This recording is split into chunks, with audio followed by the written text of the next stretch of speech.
আগে আমি মনে করতাম কলকাতায় সাপের মতো যত ছোট বড় গলি রয়েছে, হয়তো পশ্চিমবঙ্গের আর কোথাও এত বেশি গলি নেই। কলকাতায় কিছু গলি এমন রয়েছে যেটি দেখলে ওই পথ দিয়ে চলার কথা মাথাতেও আনবেন না। এদিকে ওইখানকার স্থানীয় লোক দিব্যি বহাল তবিয়তে চলাফেরা করছে। কিছু কিছু গলি এত সরু যে একটা সময়ে কোনো রকমে একজন মানুষই যেতে পারে, একটু মোটা হলে তবেই হয়েছে। যাই হোক, গলির কথা উঠেছে যখন, তখন আমাদের এইখানকার অর্থাৎ দার্জিলিংয়ের গলিগুলো কম যায় না। তবে এইখানকার গলিগুলোর সঙ্গে ওইখানকার গলির তুলনা না করাই ভালো। না না, একেবারে পাতলা সরু গলি বলছি না, পাতলা সরু গলি এখানেও রয়েছে, তবে গলিগুলো একেবারেই আলাদা। কোনোটা প্রচণ্ড খাড়া, তো আবার কোনোটা একেবারেই ঢালু, কোনোটা আবার এত বাঁকা যে সাপকেও লজ্জা পাইয়ে দেবে। এই রকমই গলিপথে একদিন হেঁটে হেঁটে একটু উপরের দিকে উঠছিলাম। সময়টা প্রায় এই 6:45 বা 7টা নাগাদ হবে। আর পাহাড়ের 7টা মানে তো জানেনই, সমতলের প্রায় রাত 12টার সমান। তার মধ্যে গত পরশুই অমাবস্যা গেছে, যার ফলে অন্ধকারটা একটু বেশিই ছিল। আমি আপন মনে একটা গান গুনগুন করতে করতে যাচ্ছি। হঠাৎ দেখি সামনের ঝোপটা একটু নড়ে উঠল।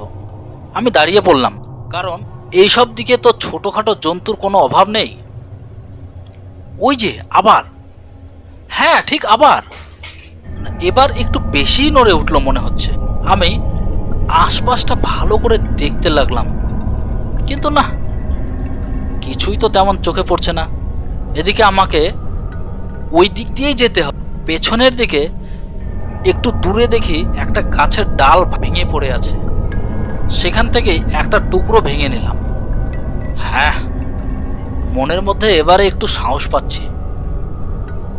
কিন্তু কই, আর কোনো নড়াচড়া দেখা যাচ্ছে না তো। আরও মিনিট 10 দাঁড়িয়ে থাকার পরেও যখন কোনো রকম নড়াচড়া তো দূরের কথা, ঝোপের একটা পাতাও নড়ছে না দেখে আমি ধীরে ধীরে সেখান থেকে চলে গেলাম। তবে আমি মনে মনে ভাবছিলাম যে সেখানে কি ছিল, আদৌ কি ছিল কিছু সেখানে? হ্যাঁ অবশ্যই ছিল, নইলে ঝোপটা এভাবে বারবার নড়ে উঠবে কেন? তবে গেলই বা কোথায়?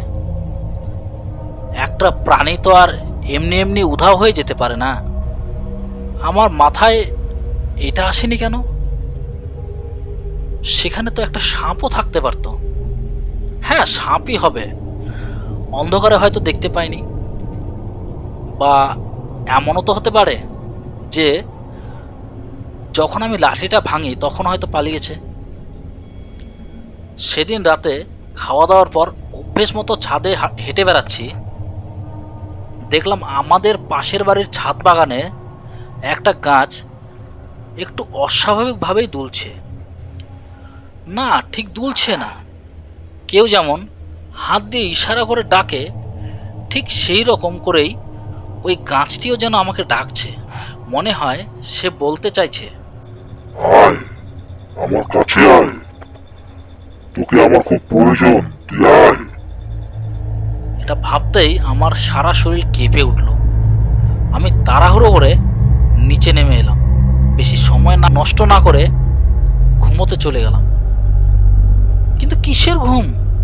বিছানায় শুয়ে শুধু এপাশ ওপাশ করতে থাকলাম। শুধু আজকের এই ঘটনাগুলোই বারবার ভাবতে লাগলাম। ভাবতে ভাবতে কখন যে ঘুমিয়ে পড়েছি জানি না। ঘুম ভাঙলো অ্যালার্মের আওয়াজে।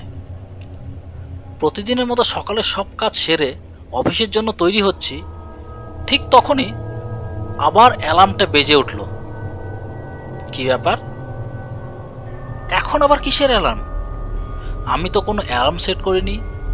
একটু অবাক হয়েই মোবাইলটা হাতে নিয়েছি অ্যালার্ম বন্ধ করব বলে, কিন্তু মোবাইলের স্ক্রিনের দিকে তাকিয়ে তো আমি আরও বেশি অবাক। সবে মাত্র 6টা বাজে। আমার তো এই সময়ে অ্যালার্মটা বাজে, তবে তখন তখন আমি কিসের আওয়াজ শুনলাম? না, মোবাইলে তো আর কোনো অ্যালার্ম সেট করা নেই। আমি কি অ্যালার্ম শুনেই উঠেছিলাম, নাকি অন্য কিছু? নাকি আমার মোবাইলে সময়টা বিগড়ে গেছে? জানালা দিয়ে বাইরের দিকে তাকাতেই দেখলাম উল্টো দিকের দাইজুর দোকানটা সবে মাত্র খুলেছে। দাইজু দোকানের সামনে জল ছেটাতে ব্যস্ত। ওর নাম কি জানি না, সবাই ওকে এই নামেই চেনে। তাকে ডেকে জিজ্ঞাসা করলাম, দাইজু, ও দাইজু, কিতনা বাজা হ্যায়? উত্তরে একটু বিরক্ত হয়ে বলল, সুবহ সুবহ क्या हम ঘড়ি लेके बैठा हूं, रुको। বলে ঘড়ি দেখে এসে বলল, 6:10। সময়টা শুনে আমি কনফার্ম হলাম যে আমার মোবাইলের টাইমটা ঠিকই আছে। অফিসে যেতে আমার এখনো অনেক দেরি আছে, একটু জিরিয়ে নেই বলে শরীরটাকে বিছানায় ফেলে দিলাম। একটু ঘুম ঘুম পাচ্ছিল বলে ঘুমিয়ে পড়েছিলাম। ঘুমের মধ্যে মনে হলো কেউ যেন আমার গলায় ধীরে ধীরে চাপ দিচ্ছে এবং ক্রমশ সেই চাপ বাড়ছে। আমি সহ্য করতে পারছি না। আমি আমার শরীরের সমস্ত শক্তি দিয়ে 2 হাত দিয়ে ছাড়ানোর চেষ্টা করলাম, কিন্তু না, পারছি না। কিছুক্ষণ পর প্রাণপণে হাত দুটো ছাড়িয়ে শটাং বিছানায় উঠে বসলাম। কিন্তু কই, এই ঘরে তো আর কেউ নেই। দরজাটাও তো ভেতর থেকে বন্ধ। তবে কি জানালা দিয়ে? কিন্তু কোনো রকম তো শব্দ হলো না। আর এই জানালা দিয়ে বাইরে লাফানো মানে তো সাক্ষাৎ যমদূতের দর্শন পাওয়া। আরে হ্যাঁ, আমি যখন ওর হাতটা ধরে ছাড়ানোর চেষ্টা করি তখন ওর হাতটা কেমন যেন একেবারেই রোগা পটকা লোকের হাত মনে হচ্ছিল, যেন শরীরে রক্ত মাংস কিচ্ছু নেই, শুধুই হাড়। একথা ভাবতেই আমার সমস্ত শরীর কেঁপে উঠল। আমি এবারে চিন্তা করার শক্তিটুকুও হারিয়ে ফেললাম। আমার চিৎকার চেঁচামেচির আওয়াজে রাস্তার উল্টো দিকের সেই দাইজু আরও 2-3 জনকে সঙ্গে করে নিয়ে আমার দরজায় আওয়াজ করলো। আমি খুব তাড়াতাড়ি দরজাটা খুলতে গেলে আমার পায়ে কি যেন বাঁধলো। আমি সেদিকে না তাকিয়ে দরজাটা খুলে দিলাম। দাইজু জিজ্ঞেস করলো, क्या हुआ बेटा, इतना जोर से क्यों चिल्ला रहे थे? আমি তখনও কথা বলার শক্তি সঞ্চয় করতে পারিনি। আমি কোনো রকম বললাম, আমার গলা, কে যেন আমার গলা টিপে ধরেছিল। আমি জেগে উঠতেই আর দেখতে পেলাম না। তারা ঘরের ভেতরটা ভালো করে দেখে বলল, কই, এইখানে তো আর কেউ নেই, তুমি স্বপ্ন টপ্ন দেখেছ হয়তো। আমি তাদেরকে এড়িয়ে যাওয়ার জন্য বললাম, হবে হয়তো।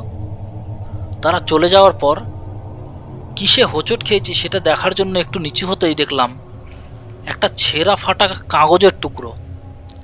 হাতে নিয়ে বুঝতে পারলাম এটি একটি নকশার টুকরো।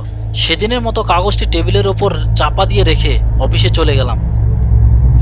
সেখানে মন বসলো না বলে ছুটি নিয়ে প্রায় 2টো নাগাদ বাড়ি ফিরে এলাম। শরীরটা খুব খারাপ লাগছিল বলে আমার বন্ধু সুমনকে ডেকে নিলাম।